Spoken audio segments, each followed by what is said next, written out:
Um, Hello again, YouTube. Uh, Sorry it's been a little while since I replied to my last video, but I've just been involved in some quite tricky maths, mainly involving sort of putting equations in brackets. I've come up with a number of original solutions to that problem. I've got a lot to cover today because I want to talk to you about the expansion of the universe as physics sees it and as I see it. But to start, I had some correspondence with I shouldn't say another eminent physicist, but I will soon be eminent, and my theory is imminent. Um, so, dear Brian Cox, if the universe is as big as you claim, and your Higgs boson is very small, then why do you think it's in Switzerland? So, I've sent that to him, and well, we'll await his reply if he's got the guts.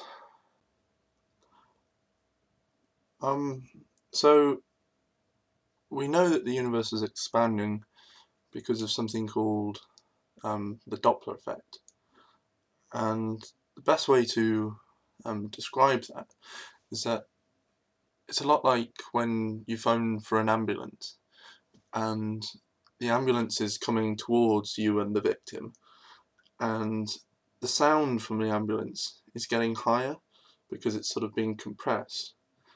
But then the opposite happens when the victim's taken away, hopefully towards a swift recovery, because then the sound becomes lower as the waves get stretched, and so that's a lot like light. So if you squint at some stars in the galaxies, they look a bit red. It's because they're moving away from you. And I mean, that's why, Mars, for instance, is called the red planet. It's because it's continuously moving away from us.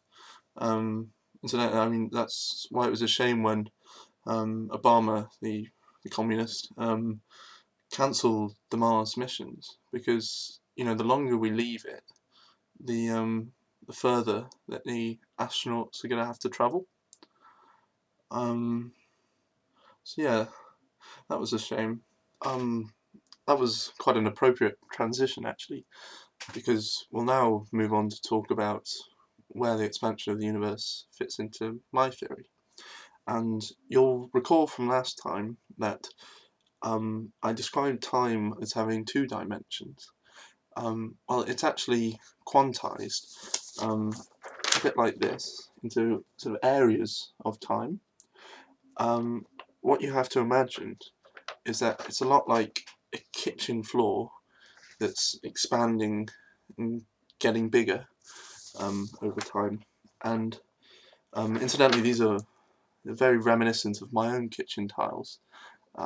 As a child, I never had a PlayStation dance mat, so what I'd do was I used to put the radio on off into hard or gold, and I would dance within the rigid confines of sort of 9 squares.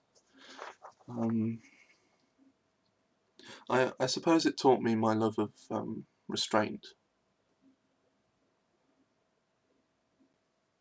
I'm acutely aware that I'm running out of time, so to finish, I just thought I'd share with you an amusing tongue twister that I came up with while out on a ramble.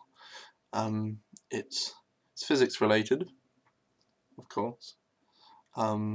C squared C squared E equals mc squared.